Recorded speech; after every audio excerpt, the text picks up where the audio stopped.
வந்து நிற்கிறார்களே, அப்ப இந்த செல்வம் மிகப்பெரிய ஒரு வெற்றியா? அதே மாதிரி ஒவ்வொன்றையும் எடுத்து பார்த்தால் நாம் எதை பெரிய வெற்றியாக நினைக்கின்றோமோ அது உண்மையிலேயே வெற்றியே கிடையாது. அப்ப மகத்தான வெற்றி என்றால் என்ன? நீங்கள் குர்ஆனை எடுத்து பார்த்தால் அல்லாஹ் மகத்தான வெற்றி என்ன என்பதை நமக்கு அழகாக தெளிவுபடுத்துகிறான். குல்லு நஃப்ஸின் ذائقத்துல் மௌத், இறைவன் குர்ஆனிலே சொல்லக்கூடிய ஒரு வசனம். ஒவ்வொரு ஆத்மாவும் ஒவ்வொரு மனிதனுமே இந்த உலகத்தில் கண்டிப்பாக மரணித்தே ஆவார்கள் என்று அல்லாஹ் சொல்லிவிட்டு அடுத்து சொல்லுகிறான், இன்னமா துவஃபௌன உஜூரக்கும் யௌமல் கியாமா, நீங்கள் எல்லோரும் மரணித்த பிறகு மறுமை நாளில்தான் நீங்கள் செய்த ஒவ்வொரு காரியங்களுக்கும் உங்களுக்கு பரிபூர்ணமாக கூலி வழங்கப்படும்.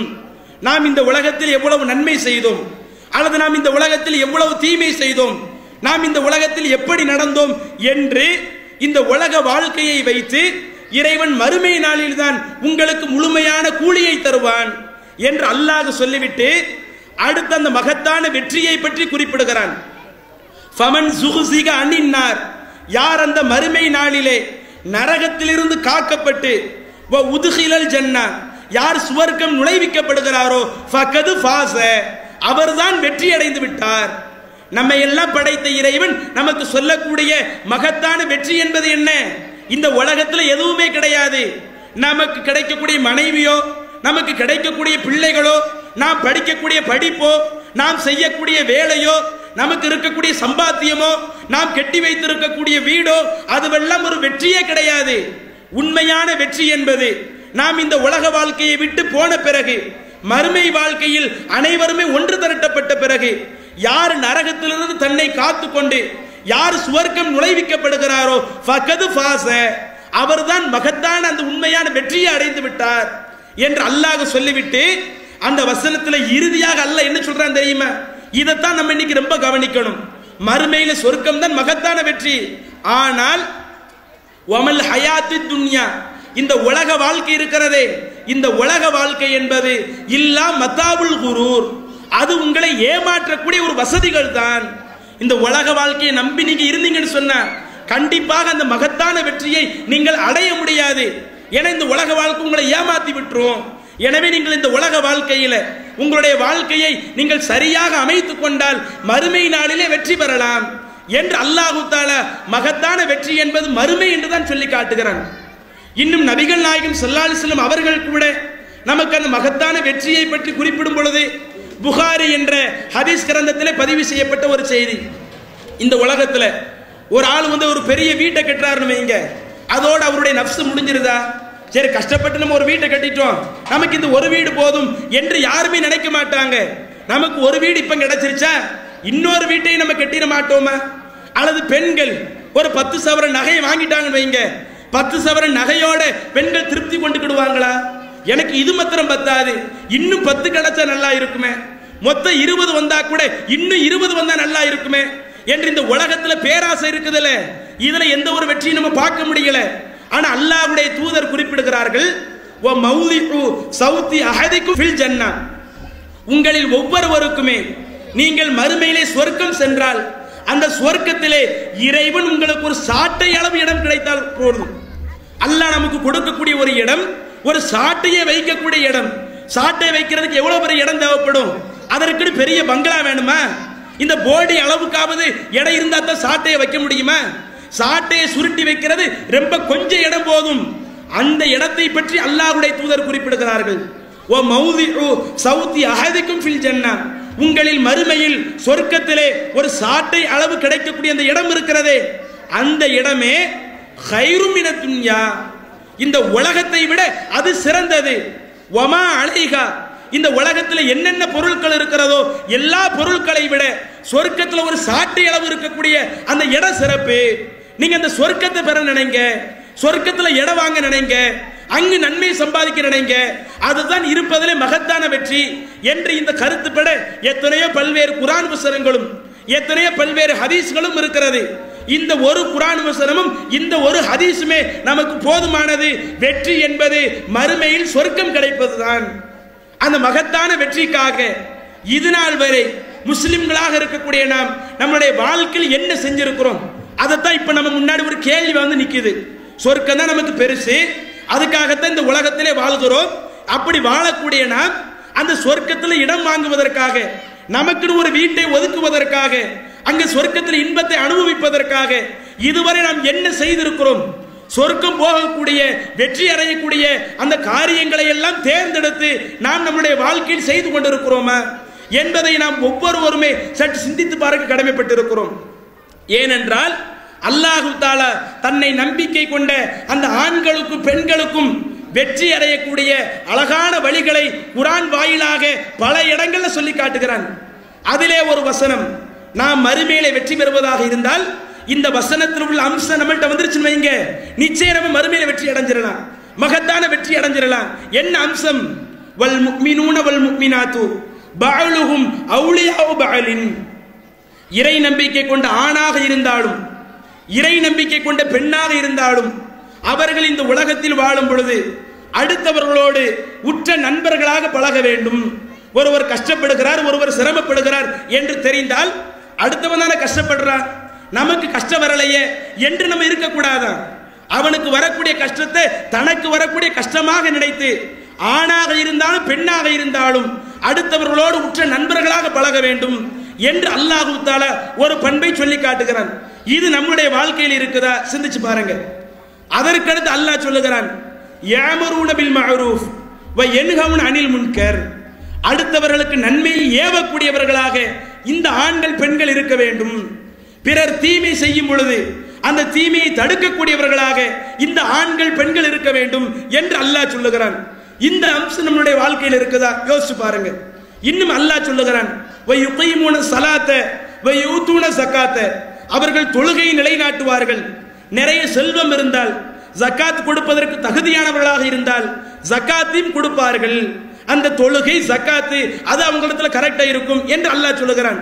இது நம்ம வாழ்க்கையில் எப்படி இருக்குது யோசிச்சு பாருங்க.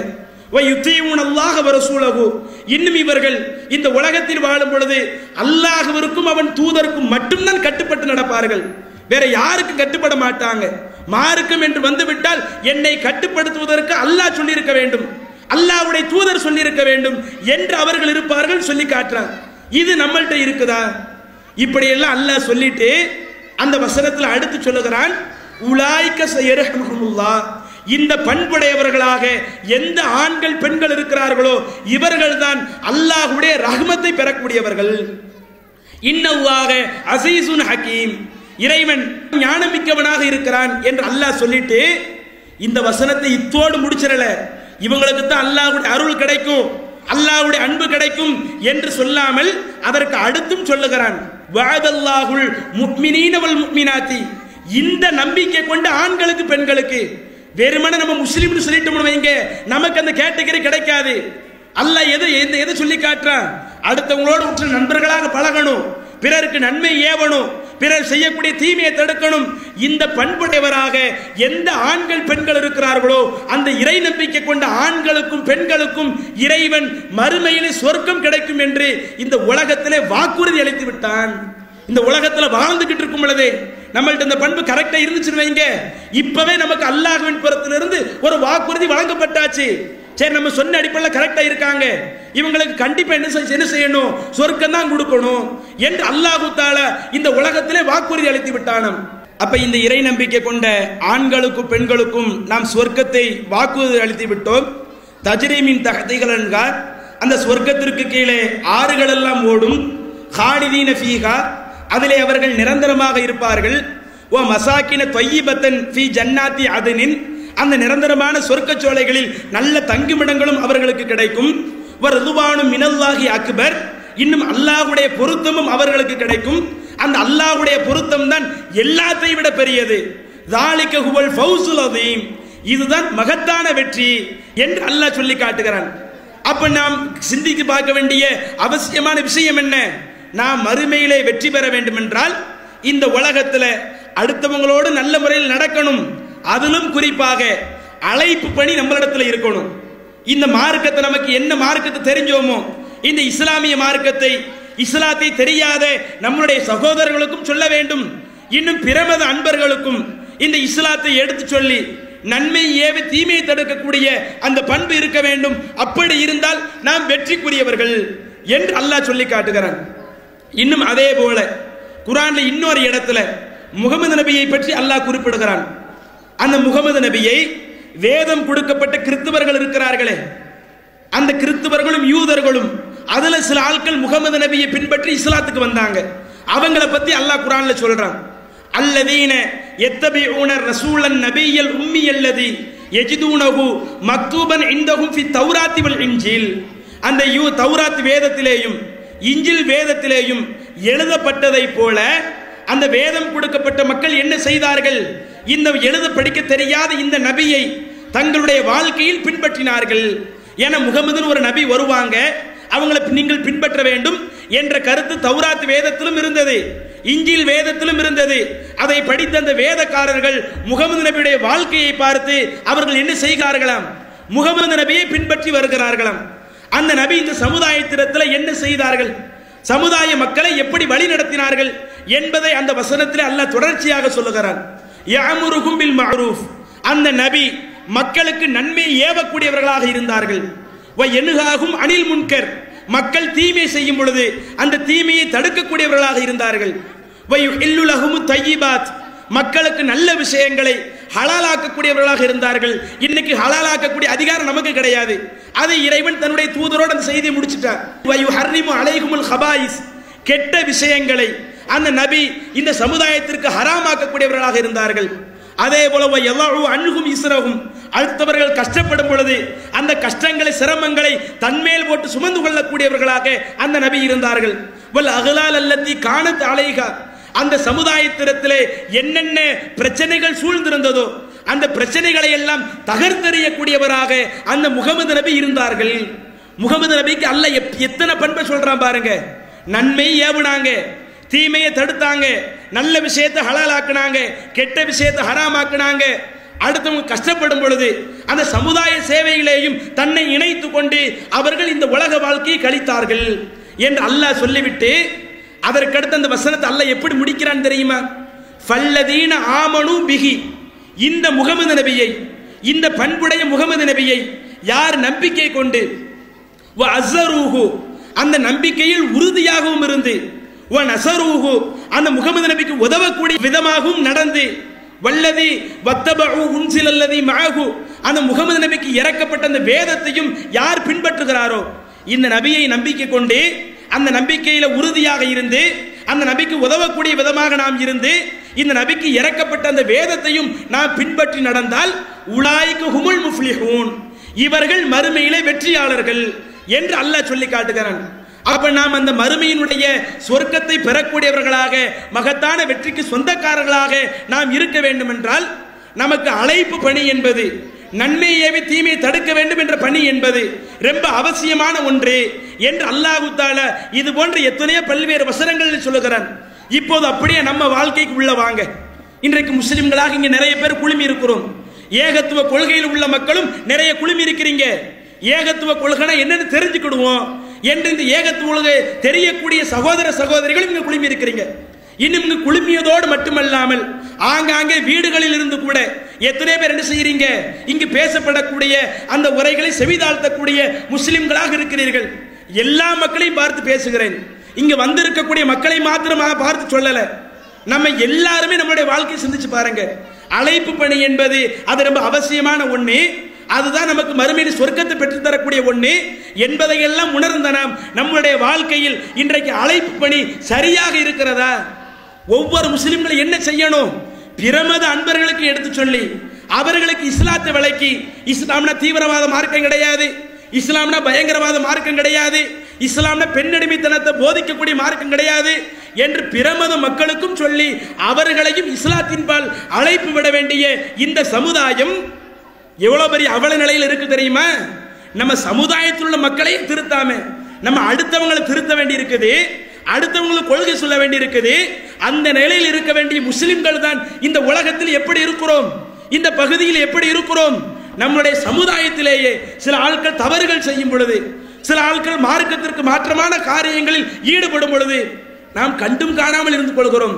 அடுத்தவங்க தானே தப்பு செய்யறாங்க, அடுத்தவங்க தானே மார்க்கத்துக்கு மாற்றமா செய்யறாங்க, நம்மளும் அந்த தப்பு செய்யறோம், நமக்கு அந்த தீமையினுடைய அந்த பாவத்தினுடைய தண்டனை நமக்கா வரும் என்று எண்ணி அடுத்தவங்க செஞ்சுட்டு போகட்டுமே, நம்ம வாழ்க்கையை சரி செஞ்சுக்கிடுவோம் என்றுதான் இன்றைக்கு பலரும் இருந்து கொண்டிருக்கிறோம்.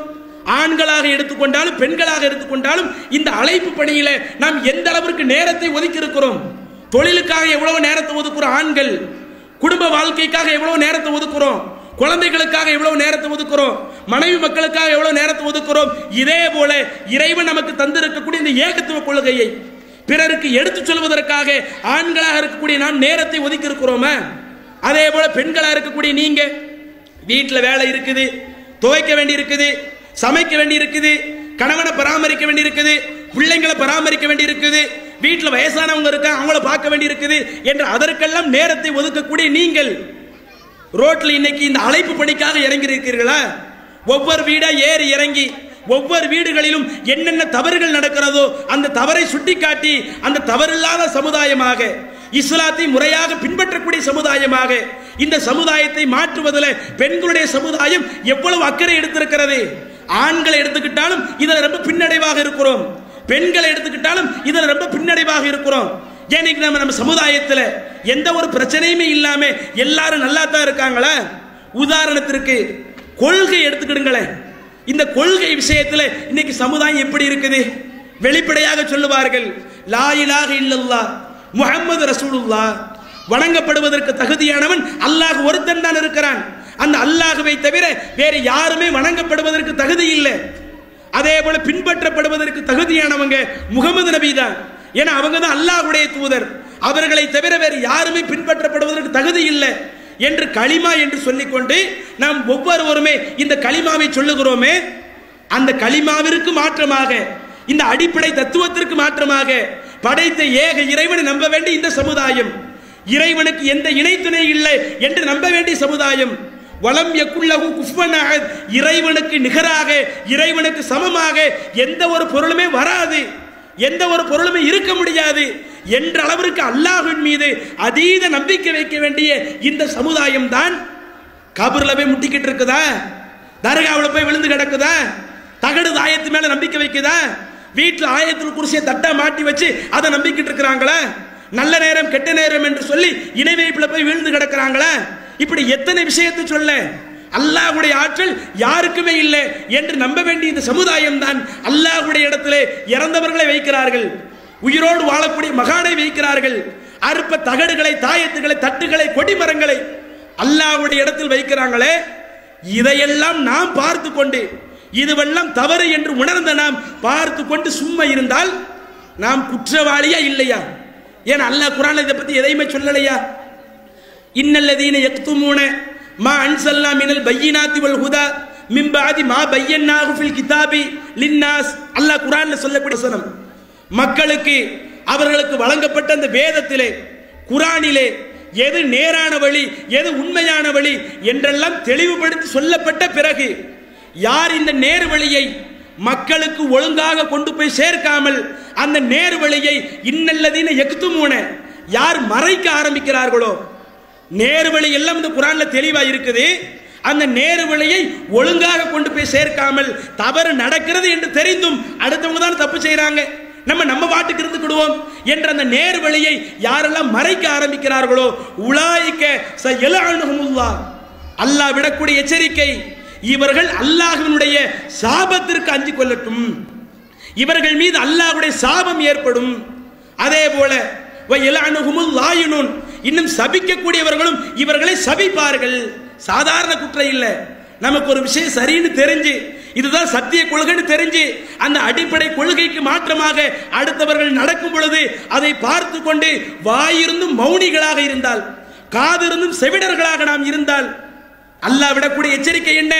நீங்கள் சத்தியத்தை மறைக்கிறீர்கள், நீங்கள் தான் அல்லாஹ்வுடைய சாபத்தை அஞ்சிக் கொள்ளுங்கள், அல்லாஹ்வுடைய சாபத்திற்குரியவர்கள் என்று அல்லாஹ் எச்சரிக்கை விடுகிறானே. இந்த எச்சரிக்கையில நம்ம போய் விழணுமா? இந்த ஏகத்துவ கொள்கை சமுதாயத்தில் எடுத்து சொல்லி அதுல இருந்து மக்களை மீட்டெடுக்கணுமே. இதனால தான் தமிழ்நாடு தௌஹீத் ஜமாத் தமிழகத்தில் ஆரம்பத்தில் இருந்து ஏகத்துவத்தை சொல்லிக்கிட்டு இருக்கிறோம். இந்த ஜமாத் தமிழகத்தில் என்னைக்கு கால் பதிச்சுதோ, என்னைக்கு தௌஹீதை சொல்ல ஆரம்பித்தோமோ அன்றையிலிருந்து இன்று வரை இந்த ஏகத்துவத்தை சொல்லிக் கொண்டிருக்கிறோம். எத்தனை எதிர்ப்புகளை சந்தித்து, எத்தனை அடி உதைகளை சந்தித்து, இன்னும் சொல்ல போனால் சில இடங்கள்ல பல்வேறு வழக்குகளை சந்தித்து இந்த ஏகத்துவத்தை போதிக்கிறோமே. எதற்காக இந்த ஜமாத்தில் உள்ளவங்க போதிக்கிறாங்க? இங்க இருக்கக்கூடிய நிர்வாகிகளும் சரி, இங்க இருக்கக்கூடிய உறுப்பினர்களும் சரி, இந்த ஏகத்துவத்திற்காக நாங்கள் எவ்வளவு பல்வேறு கஷ்டத்தை அடைகிறோமே. எதுக்காக கஷ்டம் அடைகிறோம்? இதையெல்லாம் நாம் செய்யாமல் இருந்தால், மக்களுக்கு ஏகத்துவத்தை விளக்காமல் இருந்தால் அல்லாஹ்வுடைய சாபம் எங்களுக்கு வந்துவிடுமே என்ற அந்த ஒரு தண்டனைக்காகத்தான் இன்றைக்கு நாங்கள் என்ன செஞ்சுக்கிட்டு இருக்கிறோம்? இது போன்ற பணிகளில் ஈடுபடுகிறோம். இது போன்ற பணிக்கு உங்களுடைய ஒத்துழைப்பும் வேண்டும். இது வெறுமனே பேசக்கூடிய பேச்சாளர்கள் மாத்திரம் அடுத்தவங்களுக்கு தாவா பண்ணணும், அடுத்தவங்களை செய்யக்கூடிய தீமையை தடுக்கணும், தௌஹீத் கொள்கையை சொல்லணும், ஷிர்க்கிலிருந்து மக்களை மீட்டெடுக்கணும் என்பது பேச்சாளர்களுக்கு மாத்திரமல்ல, நிர்வாகிகளுக்கு மாத்திரமல்ல. யாரெல்லாம் இந்த ஏகத்துவ கொள்கையை தங்களுடைய மனதிலே சரியாக பதிய வைத்துக் கொண்டார்களோ, பதிய வைத்துக் கொண்ட அனைவர் மீது உள்ள கடமை அனைத்து மக்களையுமே இந்த ஏகத்துவ கொள்கைக்காக பாடுபடணும். ஏன்னா அல்லாஹ்வுடைய தூதர் எப்படிப்பட்ட சமுதாயத்தை உருவாக்குனாங்க தெரியுமா? நம்ம எல்லாம் சஹாபாக்களை பத்தி அதிகமாக பேசுவோம். இந்த அளவில் அவங்க வாழ்க்கையில் நடக்கிறாங்களே, எப்படி அவங்களால நடக்க முடிஞ்சிச்சு என்று புகழ்வதற்காக நம்ம அந்த சஹாபாக்களை வரலாறு சொல்லல. அந்த நபி தோழர்கள் எப்படி தங்களுடைய வாழ்க்கையில் நடத்தி காட்டினார்கள், அதே போன்று நம்முடைய வாழ்க்கை இருக்குதா? நம்ம வாழ்க்கையை கொஞ்சம் உரசி பார்க்கணும். எப்படிப்பட்ட சமுதாயத்தை ரசூலுல்லாஹ் உருவாக்கி காட்டுறாங்க. அல்லாஹ்வுடைய தூதர் மக்காவில இருக்கும் பொழுது முஸ்லிம் என்ற ஹதீஸ்ல பதிவு செய்யப்பட்ட ஒரு செய்தி, நபி ஸல்லல்லாஹு அலைஹி வஸல்லம் அவர்கள் இஸ்லாத்தினுடைய ஆரம்ப காலகட்டத்தில் மக்களுக்கு பிரச்சாரம் செய்யும் பொழுது எத்தனை பல்வேறு பிரச்சனைகள் வந்தது. அதுல சில மக்கள் என்ன சொன்னாங்க? முகமது நபிக்கு பைத்தியம் முடிச்சு போச்சு, பைத்தியம் முடிச்சதுனால அவங்க வந்து என்ன செஞ்சுக்கிட்டு இருக்கிறாங்க, ஏதோ எனக்கு கடவுள்கிட்ட இருந்து அல்லாஹ்ட்ட இருந்து செய்தி வருது, மலக்குமார்கள் வந்து கொடுத்துக்கிட்டு இருக்கிறாங்க என்று உளறிட்டு இருக்கிறாங்க என்று அந்த மக்காவாசிகள் எல்லாம் முகமது நபியை விமர்சித்தார்கள். அதுல விமர்சனம் எந்த அளவுக்கு போச்சுன்னு சொன்னா, அந்த மக்காவிற்கு பக்கத்தில் ஒரு ஏரியாவில் இருந்து ஒரு மனிதர், லிமாத் என்று சொல்லக்கூடிய ஒரு மனிதர், அவர் பின்னாடி இஸ்லாத்துக்கு வந்துடுறாரு. அந்த லிமாத்னு சொல்லக்கூடிய அந்த மனிதருக்கு ஒரு தகவல் கிடைக்கிறது, இன்ன முஹம்மதன் கது மஜ்னூன், ஏதோ முகமது நபிக்கு பைத்தியம் முடிச்சிருச்சாமே, பைத்தியம் முடிச்சு உளர்றாங்களாமே. நான்லாம் காத்து கருப்புக்கு ஓதி பார்த்துக்கிட்டு இருக்கிறேன். இன்னைக்கு இதை சில ஆட்கள் பேய் பிசாசு ஓட்டுறோம்னு சொல்லிக்கிட்டு இருக்கிறாங்கல்ல, இந்த மாதிரி ஒரு வேலையை செய்தவர் தான் அந்த லிமாத் என்பவர். அவர் சொல்லுகிறார், நான் காத்து கருப்புக்கு ஓதி பார்க்கிறேன், நான் போய் முகமது நபிக்கு ஓதி பார்த்தோம்னு சொன்னா அவருக்கு பிடிச்சிருக்கக்கூடிய காத்து கருப்பெல்லாம் விலகி ஓடிரும் என்று சொல்லி முகமது நபி வந்து சந்திக்கிறாங்க. சந்திக்கக்கூடிய நேரத்தில் அப்ப முகமது நபி சொன்ன வார்த்தை என்ன தெரியுமா? எனக்கா பைத்தியம் முடிச்சிருச்சு, நானா உளறிட்டு இருக்கிறேன், நீங்க என்கிட்ட கேளுங்க, நான் உங்கள்கிட்ட சரியா பதில் சொல்லுகிறேன் என்று சொல்லி அல்லாஹ்வுடைய தூதர் அந்த லிமாத் என்று சொல்லக்கூடியவருக்கு சில செய்திகளை சொல்றாங்க. லிமாத் கேட்கிறார், ஏதோ நீங்க உளறுதீங்களே, அந்த உளறலை கொஞ்சம் உளறி காட்டுங்களே என்று கேட்கும் பொழுது அல்லாஹ்வுடைய தூதர் இன்னல் ஹம்துலில்லாஹ் நஹ்மதுஹு வ நஸ்தஈனுஹு வ நஊது பில்லாஹ் என்று பயான்ல ஆரம்பத்தில் ஓதுவாங்களே, அந்த ஹம்து ஸலவாத்தை லிமாத்ட்ட ஓதி காட்டுறாங்க. ஓதி காட்டின உடனே லிமாதுடைய உள்ளத்துல ஒரு பெரிய மாற்றம். மீண்டும் ரசூலுல்லாஹ் ஸல்லல்லாஹு அலைஹி வஸல்லம் கோரிக்கை வைக்கிறார், முஹம்மதே இந்த வார்த்தையை மீண்டும் சொல்லுங்களேன். ரசூலுல்லாஹ் இரண்டாவது தடவை சொல்றாங்க. மூணாவது தடவை அந்த லிமாது கேட்கிறார். அல்லாஹ்வுடைய தூதர் மூணாவது தடவையும் அவருக்கு அதே இதை திருப்பி சொல்றாங்க. திருப்பி சொன்ன உடனே அப்போது அந்த லிமாது சொல்லுகிறார், இதுவரை எத்தனையோ கவிதையை நான் படித்திருக்கிறேன், கவிஞர்களுடைய வார்த்தையை கேட்டிருக்கிறேன், நல்ல கவிதை படிச்சிருப்பாங்கல்ல, எத்தனையோ பழையதை கேட்டிருக்கிறேன். இன்னும் சில ஆட்கள் உண்மையிலேயே பைத்தியம் முடிச்சு உளறுவாங்கல்ல, அந்த உளறலை கூட நான் கேட்டிருக்கிறேன். ஆனால் நீங்கள் சொன்ன இந்த வார்த்தை இருக்கிறதே, இப்ப எனக்கு நீங்க படிச்சு காட்டிய வார்த்தை இருக்குதே, இது கவிஞனுடைய கவிதையும் அல்ல, பைத்தியக்காரனுடைய உளறலும் அல்ல. உண்மையிலேயே நீங்கள் கடவுளுடைய தூதராக இருந்தால்தான், அல்லாஹ்வுடைய தூதராக இருந்தால்தான் இது போன்று சொல்ல முடியும் என்று சொல்லி அந்த இடத்திலேயே முகமது நபிட்ட ஒரு கோரிக்கை வைக்கிறார். முஹம்மதே நீங்கள் உங்களுடைய கையை நீட்டுங்கள், நான் இஸ்லாத்திற்கு வருவதாக உங்களிடத்தில் ஒரு உடன்படிக்கை கொடுக்கிறேன் என்று அந்த இடத்திலே அந்த நபி தோழர் இஸ்லாத்திற்கு வர்றாங்க. இதுல கவனிக்க வேண்டிய விஷயம் என்ன தெரியுமா? நம்ம காலங்காலமா முஸ்லீமா இருக்கிறோம், 20 வருஷமா குர்ஆனை படிச்சுக்கிட்டு இருக்கிறோம், 30 வருஷமா ஹதீஸை படிச்சுக்கிட்டு இருக்கிறோம், மார்க்க பயான கேட்டுக்கிட்டு இருக்கிறோம். நம்ம கேட்ட செய்தி பிறருக்கு கொண்டு போய் சேர்க்கணும் என்ற ஒரு இன்ட்ரெஸ்ட், இதுல ஒரு ஆர்வம் நமக்கு வரமாட்டேங்குது. அப்போதுதான் இஸ்லாத்திற்கு வருகிறார், நான் என்னை இஸ்லாத்தில் இணைத்துக் கொள்கிறேன் என்று முகமது நபி இடத்திலே சொல்லுகிறார். அப்படி சொல்லக்கூடிய அந்த லிமாத் இடத்திலே அல்லாஹ்வுடைய தூதர் சொன்னார்கள், லிமாதே நீங்க மாத்திரம் இஸ்லாத்துக்கு வந்தா போதுமா? உங்க குடும்பத்தார்கள் இல்லை, அவங்களுக்கு இந்த செய்தியை சொல்ல வேண்டாம்? உங்களுடைய பெற்றோர்கள் இல்லை, அவங்களுக்கு இந்த செய்தி சொல்ல வேண்டாம்? அப்ப நீங்க என்கிட்ட உறுதிமொழி கொடுங்க. எப்படி உறுதிமொழி கொடுங்க? நானும் இஸ்லாத்திற்கு வந்து விடுகிறேன், அலா கௌமிக்க, இன்னும் உங்களுடைய கூட்டத்தார்களையும் நான் இஸ்லாத்தை நோக்கி அழைச்சிட்டு வந்துடுவேன், என்னுடைய கூட்டத்தார்கள் யாரெல்லாம் இருக்கிறார்களோ அவர்களையும் இஸ்லாத்தை நோக்கி அழைத்து வருவேன் என்று என்னிடத்தில் உறுதிமொழி கொடுங்க என்று அல்லாஹ்வுடைய தூதர் சொல்லும் பொழுது, அப்போதுதான் இஸ்லாத்திற்கு வருகிறார். அவருடைய உள்ளத்தில் வந்த ஒரு மாற்றத்தை பாருங்க. ரசூலுல்லாஹி ஸல்லல்லாஹு அலைஹி வஸல்லம் அப்படியே உறுதிமொழி கொடுக்கறாங்க. அல்லாஹ்வின் தூதரே, நான் எனக்காகவும் அலா கௌமி, என்னுடைய கூட்டத்தாருக்காகவும் நான் உங்களிடத்தில் உறுதிமொழி கொடுக்கிறேன். என்னுடைய கூட்டத்தார்களுக்கும் இந்த ஏகத்துவ கொள்கையை சொல்லி, படைத்த ஒருவனைத்தான் வணங்க வேண்டும், அவர்களை தவிர வேறு யாரையுமே வணங்கக்கூடாது என்று தௌஹீத் கொள்கையை சொல்லி அவர்களையும் இஸ்லாத்தை நோக்கி அழைப்பு விடுவேன் என்று இதற்காக ரசூலுல்லாஹ்விடத்திலே ஒரு உறுதி பிரமாணம் கொடுத்தார்களே. இந்த ஒரு அக்கறை நமக்கு இருக்குதா? இந்த அக்கறை இருந்ததுன்னு சொன்ன நம்ம அப்படித்தான் பார்த்துக்கிட்டு இருப்போமா? நம்ம சமுதாய மார்க்கத்துக்கு மாற்றமா நடக்கும் பொழுது, அந்த கொள்கையிலேயே வேறுபட்டு இருக்கும் பொழுது நம்ம கண்டும் காணாமலும் இருந்திருப்போமா? அப்ப இந்த அளவுக்கு ஒரு பக்கம் கொள்கையிலே மோசமாக போகிறது. சரி, கொள்கையில தான் மோசமா போகுதுன்னு சொன்னா, இன்னொரு பக்கம் இந்த சமுதாயத்தில் உள்ள இபாதத்தை பார்க்கிறோம். நம்ம இந்த உலகத்துல எதுக்கு படைக்கப்பட்டோம்? காசு சம்பாதிக்கிறதுக்கா? மனைவி மக்களோடு சந்தோஷமா இருக்கிறதுக்கா? நண்பர்களோடு ஜாலியா இருக்கிறதுக்கா? இது இந்த உலகத்துல தேவைதான். இது மாத்திரம் நம்ம படைக்கப்பட்டதனுடைய பிரதான நோக்கம் இல்லை. நம்ம படைக்கப்பட்டதனுடைய பிரதான நோக்கம் என்ன? அதை அல்லாஹ் குர்ஆனிலே சொல்லுகிறான். வமா ஹலகுல் ஜின்ன வல் இன்ஸ இல்லா லியஅபுதூன், நான் மனிதர்களையும் ஜின்களையும் என்னை வணங்குவதற்காகத்தான் படைத்திருக்கிறேன் அல்லாஹ் சொல்றான். நம்ம படைக்கப்பட்ட நோக்கமே முழுக்க முழுக்க படைத்த ரப்புல் ஆலமீனை நாம் அனைவருமே வணங்க வேண்டும். இதுதான் நம்ம படைக்கப்பட்ட ஒரு நோக்கம். இன்னொரு வசனத்தில் அல்லாஹ் இதை விட தெளிவாக சொல்லுகிறான். அல்லதி ஹலக்கல் மௌத வல் ஹயாத லியப்லுவக்கும் அய்யுக்கும் அஹ்சனு அமலா, நான் தான் உங்களுடைய வாழ்க்கையை படைத்தேன், நான் தான் உங்களுடைய மரணத்தையும் படைத்தேன். இந்த வாழ்க்கையையும் மரணத்தையும் நான் எதற்காக படைத்திருக்கிறேன் என்றால், லியப்லுவக்கும் அய்யுக்கும் அஹ்சனு அமலா, உங்களில் ஒவ்வொருவருமே இந்த உலகத்தில் வாழும் பொழுது எந்த அளவிற்கு அமல்கள் செய்கிறீர்கள், படைத்த ரப்புல் ஆலமீனை வணங்கி வழிபடுகிறீர்கள் என்று சோதிப்பதற்காகத்தான் நான் உங்களை இந்த உலக வாழ்க்கையிலேயே படைத்தேன் என்று அல்லாஹ் சொல்லி காட்டுகிறான். இப்படிப்பட்ட வணக்கங்கள் இன்றைக்கு முஸ்லிம்களிடத்தில் என்ன நிலை இருக்கிறது? ஆண்கள் எடுத்துக்கிட்டா ஜும்மா நேரத்தில் பள்ளிவாசல் நிறைஞ்சு வழியுது. பெருநாள் தினம் வந்து விட்டால், நோன்பு பெருநாள், ஹஜ்ஜி பெருநாள், பள்ளிவாசல் நிறைஞ்சு வழியுது. இதே மாதிரி இன்னவர தொழுகைகள்ல பள்ளிவாசல் நிறையுதா? ஃபஜ்ர் தொழுகையில பள்ளிவாசல் கூட்டம் அலைமோதுதா? ஜும்மா தொழுகையில கொஞ்சம் நேரம் ஆயிட்டா போதும், பெருநாள் தொழுகையில கொஞ்சம் நேரம் ஆயிட்டா போதும், பள்ளிவாசல் உள்ள உட்கார இடமில்லாத அளவிற்கு வெளியே நிற்கக்கூடிய அளவிற்கெல்லாம் அந்த தொழுகையில் கூட்டம் இருக்கிறது. ஃபஜ்ர் தொழுகையில ஆளை காணும், லுகர் அசர் மக்ரிப் இஷா தொழுகையில ஆளை காணும். ஏன்? இபாதத்தில் அவ்வளவு கோட்டை. பெண்கள் எடுத்துக்கிட்டா, நாங்க வீட்டில் தொழக்கூடிய ஆளு, நாங்க வீட்டில் தான் தொழுவோம் என்று சொல்லுகிறார்கள். அதுல கூட 1008 ஓட்டு. 5 நேர தொழுகை நமக்கு கடமைன்னு சொன்ன 5 நேரத்தை பார்க்க முடியல. நாடகம் போட்டுக்கிட்டு இருக்கிறானே, எனக்கு இந்த நாடகத்தை விட 4 ரக்காயத்து லுகரா முக்கியம், நாடகத்தை விட 3 ரக்காயத்து மகரிபா முக்கியம் என்று நாடகத்திற்கு முக்கியத்துவம் கொடுத்து, ஏதோ இந்த நாடகம் தான் நம்மை மறுமை நாளில் அல்லாஹ் விசாரிக்கும் பொழுது நம்மளை அப்படியே சொர்க்கத்துக்கு கொண்டு வந்து, இறைவா இந்த பெண் ஒரு அருமையான ஒரு காரியத்தை செய்தால், சிறப்பான ஒரு காரியத்தை செய்தால், நான் என்னென்ன நாடகத்தை நான் டிவி வழியா வந்தேனோ, என்னுடைய தொடர்ல ஒரு தொடரை கூட விடாம, ஒரு நாள் கூட விடாம இந்த பெண் நாடகத்தை பார்த்தால், எனவே இறைவா இந்த பெண்ணை எப்படியாவது சொர்க்கத்துக்கு கொண்டு போயிரு, நாடகம் வந்து சொல்லுமா?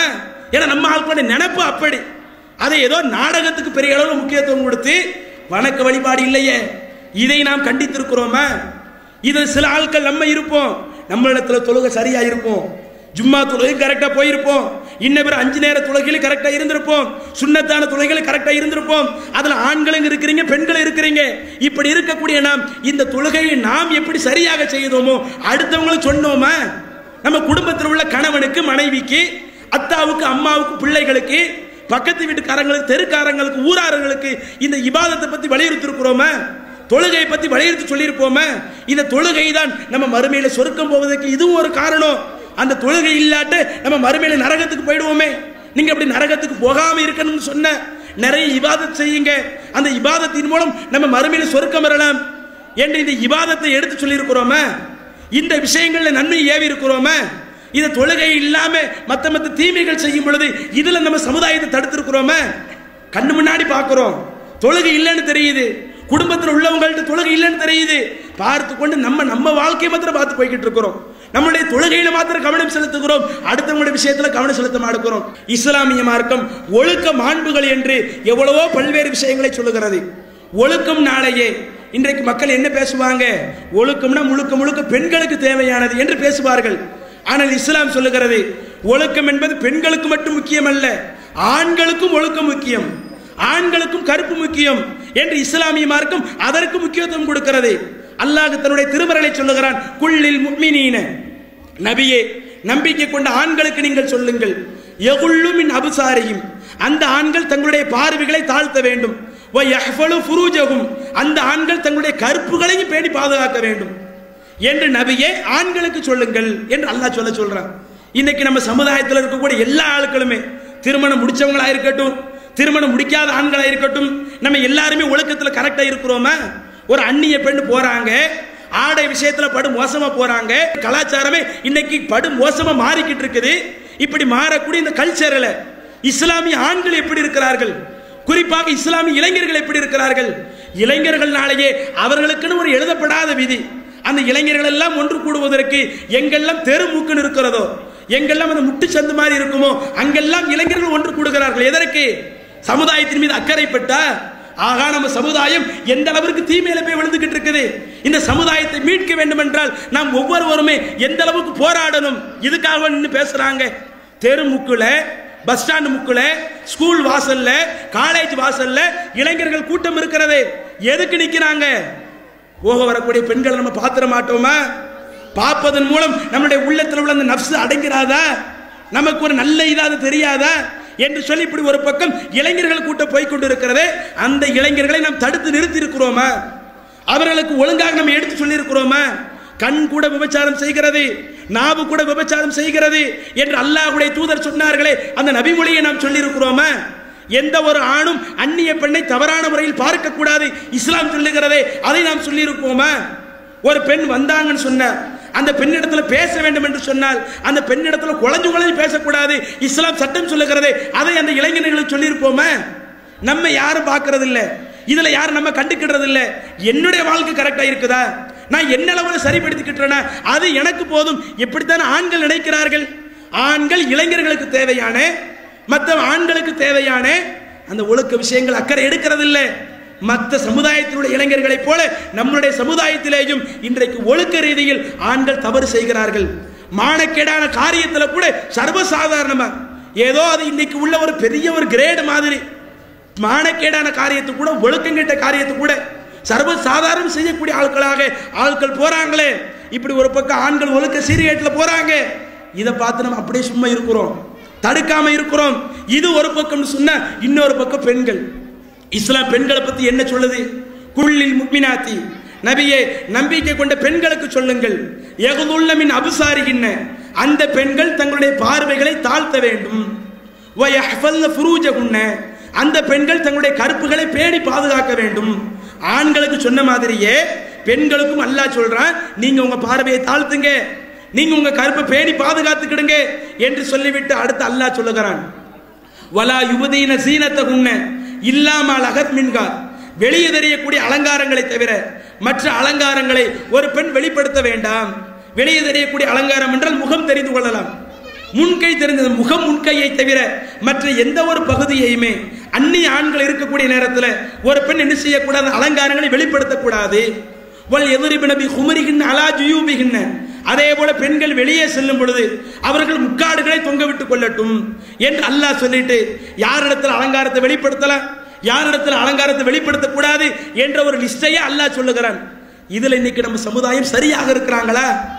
மற்ற சமுதாய பெண்களுக்கெல்லாம் முன்மாதிரியாக இருக்க வேண்டிய இந்த இஸ்லாமிய சமுதாயம் ஆடை விஷயத்துல படுமோசமா இல்லை, இவ்வளவு ஒழுக்கம் கெட்ட ஒரு பெண்ணாவா இருக்கணும் என்று நம்மளே பார்த்து ஆதங்கப்படக்கூடிய அளவிற்கு இன்றைக்கு நம்ம சமூகத்தில் பெண்கள் போகலையா? நம்ம வாழக்கூடிய இந்த இடங்கள்ல பெண்கள் இப்படி ஒழுக்கத்தில் படுமோசமாக முஸ்லிம் பெண்கள் இல்லையா? இப்படி ஒரு பெண் இருந்தால் மற்ற பெண்ணினுடைய ஒரு கடமை என்ன? ஒழுக்கத்தை பாதுகாக்க வேண்டும் என்ற கருதி தன்னுடைய வாழ்க்கையில் ஒழுக்கத்தை பேணக்கூடிய பெண்ணிற்கு என்ன கடமை இருக்குது? அவங்க வீட்டுக்கு போக வேண்டாம், அந்த பெண்ணை சந்திக்க வேண்டாம், அந்த பெண்ணிடத்துல சொல்ல வேண்டாம், இப்படி உன்னுடைய அலங்காரத்தை வெளியே காட்டிக்கிட்டு இருக்கிறையே, கண்டவர்களும் பார்த்து ரசிக்கக்கூடிய விதத்தில் உன்னுடைய அலங்காரம் இருக்கிறதே, இதைத்தான் இஸ்லாம் சொல்லுகிறதா என்று அவர்களை கண்டித்திருப்போமா? இது ஆண்களா வீடு வீடா போய் சொல்ல முடியும்? இப்படி மேடையில பேசிட்டு போலாம், பொது சபையில பேசிட்டு போலாம். தனிப்பட்ட முறையில் வீடு வீடாக போய் சொல்வதாக இருந்தால் அது பெண்களாகி உங்களுக்கு ஒரு பொறுப்பு இல்லையா? ஏன் இஸ்லாமிய மார்க்கம் இந்த அழைப்பு பணியை ஆண்கள் தான் செய்யணும், நன்மையை தீமையை தடுக்கக்கூடிய பணியை ஆண்கள் தான் செய்யணும் என்று சொல்லுகிறதா? வல் முஃமினாத், பெண்களும் அதில் பங்கெடுக்கணும். அப்படி இருந்தால்தான் அவர்களுக்கு சொர்க்கம் வாக்குறுதி என்று அல்லாஹ் பெண்களையும் சேர்க்கிறானே. இதில் நம்ம களம் கண்டோமா? களம் காணாதனுடைய விளைவு இன்றைக்கு இந்த சமுதாயம் எத்தனையோ படுமோசமான காரியத்தை கூட சந்தித்து வருகிறது. ஒழுக்கத்திற்கு முன்மாதிரியாக இருக்க வேண்டிய இந்த சமுதாயம் இன்றைக்கு ஒழுக்க கேடும் இந்த சமுதாயத்தில் இருக்குது என்று சொல்லக்கூடிய அளவிற்கு மாறிக்கொண்டிருக்கிறது.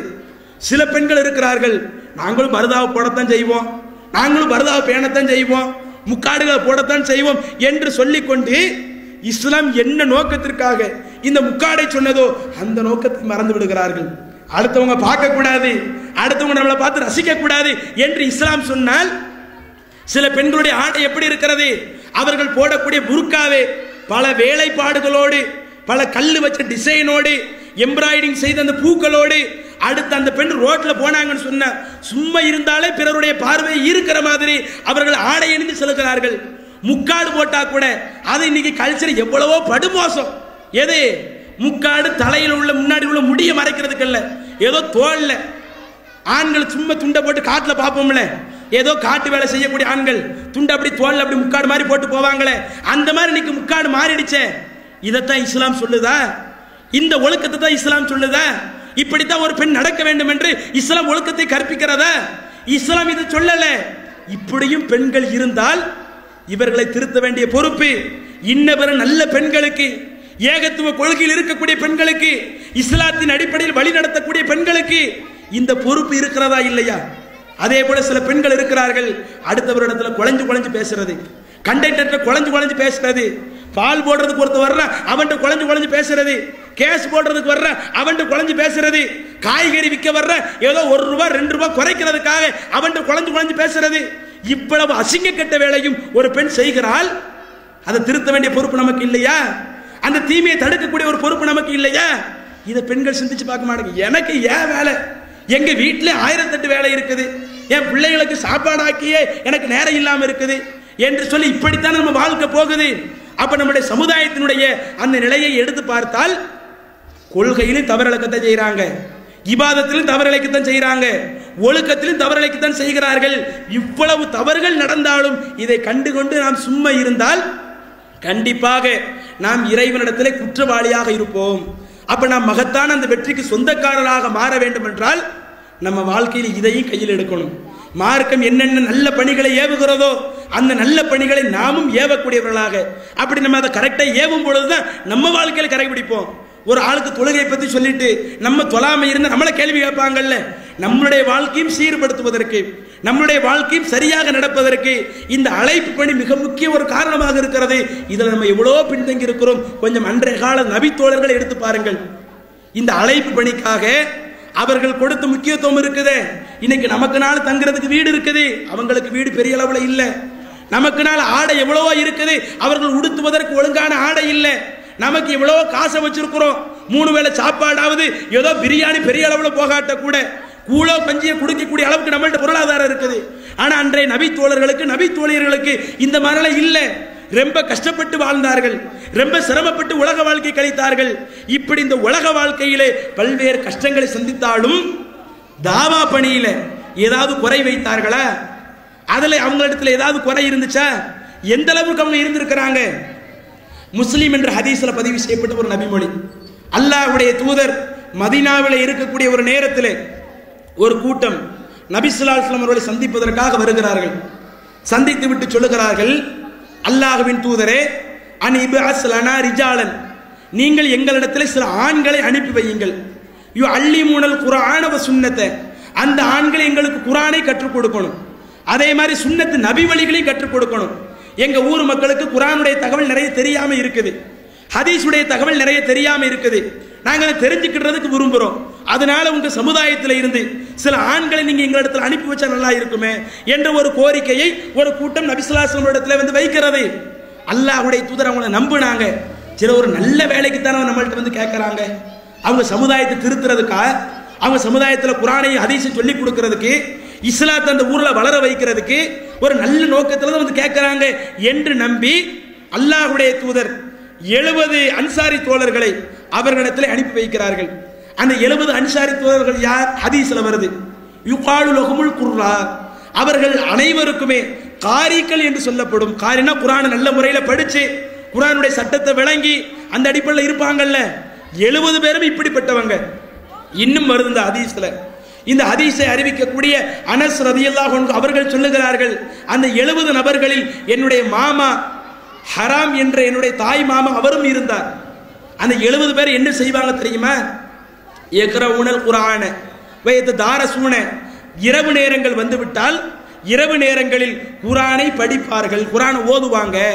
குர்ஆனுடைய சட்டத்திட்டத்தை கூட அவங்க அப்படியே தெரிஞ்சுக்கிடுவாங்க. அல்லாஹ் இந்த வசனத்தில் என்ன சொல்றான், இதுல என்ன சொல்றான் என்ற அளவிற்கு இரவு நேரங்கள் வந்துவிட்டால் தங்களுடைய மார்க்க அறிவை வளர்ப்பதற்காக குர்ஆனை படித்து குர்ஆனுடைய சட்டங்களை தங்களுக்குள் பாடம் நடத்திக் கொள்வார்கள். பகல் நேரம் வந்துவிட்டால் ஊர்ல இருந்து தொலை தூரத்துக்கு போய், அவர்கள் இன்னும் சொல்லப்போன அவங்க இளைஞர்களாகத்தான் இருந்தாங்க. அந்த இளைஞர்கள் பகல் நேரத்தில், இன்னைக்கு இளைஞர்கள் எப்படி இருப்பாங்க, ஊரை விட்டு ஒதுக்குப்புறமா போவாங்க, தெருவை விட்டு ஒதுங்கி இருக்கணும்னு நினைப்பாங்க. எதுக்கு? தம் அடிக்கலாமா, தண்ணி அடிக்கலாமா, ஏதாவது தப்பு செஞ்சிடலாமா, நம்ம செய்யக்கூடிய தப்பை யாருக்கு தெரியாம மறைக்கலாமா என்பதற்காக போவாங்களே. அந்த இளைஞர்கள் அதற்காக போகல. எதற்கு போறாங்க? காடுகளுக்கு போய் அங்க கிடைக்கக்கூடிய அந்த காஞ்ச விறகுகளை எடுத்து அதை கடையில கொண்டு போய் வித்த காசுல இருந்து சாப்பாட்டை வாங்கி அந்த சாப்பாட்டை திண்ணை தோழர்கள் ஒரு கூட்டம், அஸ்ஹாபு சுஃபா என்று சொல்லக்கூடிய திண்ணை தோழர்கள், சில நபி தோழர்கள் அல்லாஹ்வின் தூதருடைய காலத்துல, அல்லாஹ்வின் தூதரே எங்களுக்கு குடும்பம் தேவையில்லை, இதற்கு முன்னால் நாங்கள் இருந்த கொள்கை தேவையில்லை, எங்களுக்கு இஸ்லாமே போதுமானது என்று சொல்லி சில கூட்டம் அல்லாஹ்வின் தூதரிடத்தில் வந்து சரணடைந்தார்கள். சரணடையக்கூடிய நேரத்தில் அல்லாஹ்வுடைய தூதர் சில ஆட்களை பள்ளிவாசல்லே தங்க வச்சாங்க. ஏன்னா மதீனாவில் உள்ள ஆட்களோடு சகோதரத்துவத்தை ஏற்படுத்துறதுக்கு மற்ற ஆட்கள் இல்லை, இஸ்லாத்தை ஏற்று வரக்கூடிய ஆட்கள் நிறைய இருக்கிறாங்க. அதனால அல்லாஹ்வுடைய தூதர் அந்த சில ஆட்களை பள்ளிவாசல்ல தங்க வச்சாங்களே. அந்த திண்ணை தோழர்களுக்கு சாப்பாடு கொடுக்கக்கூடிய ஒரு பொறுப்பை இந்த 70 இளைஞர்கள் செய்து வர்றாங்க. அதே போல வலில் ஃபுகரா, ஏழைகள் யாரேனும் மதீனாவிற்கு வந்தால் ஏழைகளுக்கு கூட சாப்பாடு கொடுக்கக்கூடிய அந்த பொறுப்பை இந்த 70 நபி தோழர்கள் செய்து வர்றாங்க. அப்ப இரவு நேரங்களில் மார்க்கத்தை படித்து மார்க்க சட்டத்தை விளங்குவதற்காகவும் பகல் நேரத்தில் சமுதாய சேவையில் ஈடுபடுவதற்காகவும் 70 நபி தோழர்களையும் அல்லாஹ்வுடைய தூதர் அந்த கூட்டத்திடத்தில் அனுப்பி வைக்கிறார்கள். எதுக்காக? எங்களுக்கு இஸ்லாத்தை சொல்லிக் கொடுங்க, குர்ஆனை சொல்லிக் கொடுங்க, ஹதீஸ் சொல்லிக் கொடுங்க என்று கேட்ட மாத்திரத்திலேயே அல்லாஹ்வுடைய தூதர் 70 பேருமே அனுப்பிச்சு வச்சாங்க. இன்னைக்கு நம்ம சரி இந்த ஊர்ல இருந்து பயான், நீங்க அங்க போங்க பயானுக்கு, நீங்க இங்க பயானுக்கு போங்க, பெண்கள் நீங்க அங்க பயானுக்கு போங்கன்னு சொன்னா நம்ம உடனே போயிடுவோமா? அதுக்கு எவ்வளவு ப்ரிப்பேர் ஆக வேண்டி இருக்குது, எவ்வளவு நான் தெரிஞ்சுக்கிட வேண்டி இருக்குது. எனக்கு பயான் பேச தெரியல, பேசுற எனக்கு கூச்சமா இருக்குது, நான் எப்படி தாவா பண்ண முடியும், நான் எப்படி நன்மை ஏவ முடியும், நான் எப்படி தீமையை தடுக்க முடியும் என்று நம்ம 1008 விளக்கத்தை சொல்லுவோம். ஆனா அல்லாஹ்வுடைய தூதர் போங்க, நீங்க அந்த ஊர் மக்கள் வந்து கேட்கறாங்கல்ல, அவங்களுக்கு குர்ஆனை சொல்லணும்ல, அவங்களுக்கு ஹதீஸ் சொல்லணும்ல, மார்க்கத்தை புரிய வைக்கணும்ல, நீங்க 70 பேர் போங்க என்று அனுப்பி வைக்கிறார்கள். அல்லாஹ்வுடைய தூதர் சொன்னவுடன் அல்லாஹ்வின் தூதரை நீங்கள் சொல்லிவிட்டால் நாங்கள் மார்க்கத்தை சொல்றதுக்காக போறோம் என்று சொல்லி அப்படியே 70 பேர் போறாங்க. ஆனா அங்க நடந்தது வேற. ஏதோ அல்லாஹ்வுடைய தூதர் நல்ல விஷயத்துக்காக அனுப்பிச்சு வச்சாங்களே, அந்த கூட்டம் ஒரு பெரிய நயவஞ்சகத்தனத்தை செய்தது. தங்களுடைய ஊருக்கு அந்த சமுதாயத்தை அந்த 70 பேரையுமே அழைச்சிட்டு வந்து என்ன செஞ்சிச்சு? அந்த சமுதாயம் அந்த 70 பேரையுமே கொலை செஞ்சாங்க. அப்படி கொலை செய்யும் பொழுது அவர்கள் இறைவனிடத்தில் கோரிக்கை வைக்கிறாங்க. அந்த 70 அஸ்ஹாபு சுஃபா, அந்த 70 அஸ்ஹாபுல் குர்ரா, அந்த காரிகள் அல்லாஹ்விடத்தில் கோரிக்கை வைக்கிறார்கள். அல்லாஹும்ம பல்லிக் அன்னா நபியனா, இறைவா எங்களுடைய நபிக்கு நீ இந்த செய்தியை எடுத்து சொல்லிவிடு. அண்ணா கத லக்கீனாக்க, நாங்க எல்லாருமே உன்னை வந்து சந்திச்சுட்டு எங்களுக்கு மரணம் வந்துருச்சு என்ற தகவலை எங்களுடைய தூதருக்கு சொல்லிடு. அதே போல வர் அலீத்த அண்ணா, நீ எங்களை புரிந்து கொண்டாய், வர் அலீனா அன்க, நாங்கள் உன்னை புரிந்து கொண்டோம் என்ற தகவலையும் எங்களுடைய தூதருக்கு சொல்லிடு. ரசூலுல்லாஹ் ஒரு நல்ல நோக்கம் நினைச்சுக்கிட்டு இருக்கிறாங்க, நாங்க இஸ்லாத்தை பிரச்சாரம் செய்யறதுக்கு தான் அங்க போய்கிட்டு இருக்கோம் நினைச்சுக்கிட்டு இருக்கிறாங்க. ஆனா எங்களுடைய 70 பேருக்கும் ஏற்பட்ட அந்த இழப்பை எங்களுடைய தூதருக்கு எடுத்து சொல்லிவிடு என்று 70 பேருமே கோரிக்கை வைக்கிறார்கள். இந்த தகவலை முஸ்லிமிலே பார்க்கிறோம். இது நமக்கு உணர்த்தக்கூடிய கருத்து என்ன? அன்றைக்கு வாழ்ந்த நபி தோழர்கள் தங்களுக்கு தெரிந்த இஸ்லாத்தை எந்த ஊர்ல தெரியல, எந்த மக்கள் தெரியல, அவங்களுக்கு குர்ஆனை சொல்லணுமே, அவங்களுக்கு ஹதீஸ் சொல்லணுமே, நன்மையை தீமையை தடுக்கக்கூடிய பொறுப்பு நம்ம அனைவருக்கும் இருக்குது என்பதை உணர்ந்தார்களே. இந்த பொறுப்பையே நமக்கு வரமா இருக்குது. இந்த பொறுப்பு வரலன்னு வைங்க, நம்ம அந்த மகத்தான வெற்றிக்கு சொந்தக்காரர் ஆக முடியாது. ஏன்னா அல்லாஹ் சொல்லுகிறான், வல் முஃமினூன வல் முஃமினாத்து பஅலுஹும் அவுலியா பஅலின், இறை நம்பிக்கை கொண்ட ஆணாக இருந்தாலும் பெண்ணாக இருந்தாலும் அடுத்தவர்களோடு உற்ற நண்பர்களாக இருக்க வேண்டும். வயஅமுருன பில் மஅரூஃப் வயன்ஹவுன அனில் முன்கர், அடுத்தவங்களுக்கு நன்மை ஏவணும், அடுத்தவங்க செய்யக்கூடிய தீமையை தடுக்கணும். வயுகீமுன ஸலாத்த வயுத்தூன ஸகாத்த, தொழுகையை நிலைநாட்ட வேண்டும், ஜக்காத்தையும் கொடுக்க வேண்டும். வயுதீஉன அல்லாஹ் வ ரசூலஹு, அல்லாஹ்விற்கும் அவன் தூதருக்கும் கட்டுப்பட்டு நடக்க வேண்டும். இப்படி யார் நடக்கிறார்களோ உலாயிக ஸயர்ஹமுஹுமுல்லாஹ், இவர்கள்தான் அல்லாஹ்வுடைய ரஹமத்தை பெறக்கூடியவர்கள் என்று அல்லாஹ் சொல்லிட்டு அடுத்து சொன்னானே, வஅதல்லாஹுல் முஃமினீன வல் முஃமினாத்தி ஜன்னாத்தின், இந்த நம்பிக்கை கொண்ட ஆணிற்கும் பெண்ணிற்கும் அல்லாஹ் மறுமையில சொர்க்கத்தை வாக்குறுதி அளித்து விட்டான். சொர்க்கத்துக்கு ஆறுகள் ஓடும், நிரந்தரமா இருப்பாங்க, நல்ல தங்குமிடம் இருக்கும், அங்கு அல்லாஹ்வுடைய பொருத்தம் இருக்கும் என்று அல்லாஹ் சொன்னானே. அந்த அல்லாஹ்வுடைய பொருத்தத்தை எதிர்பார்த்தவர்களாக, சொர்க்கத்தை எதிர்பார்த்தவர்களாக நாம் இந்த உலகத்தில் வாழும் பொழுதே நமக்கு சொர்க்கம் வாக்களிக்கப்பட்டவர்களாக நாம் மாற வேண்டும் என்றால் அதற்கு அழைப்பு பணி, ஏகத்துவ பணி, அவசிய பணி என்பதை உணர்ந்து இதை நாம் அனைவருமே கையில் எடுத்து இந்த இஸ்லாமிய மார்க்கத்தை நம்முடைய மக்களுக்கும் எடுத்து சொல்லி பிரமத அன்பர்களுக்கும் எடுத்து சொல்லி அனைவரையுமே உண்மையான முஸ்லீமாக வாழச் செய்து உண்மையான முஸ்லீமை அரணிக்க செய்யக்கூடிய ஒரு பாக்கியத்தை இறைவன் நம் அனைவருக்கும் தருவானாக என கூறி நிறைவு செய்கிறேன். அஸ்ஸலாமு அலைக்கும் வரஹ்மத்துல்லாஹி வபரகாத்துஹு.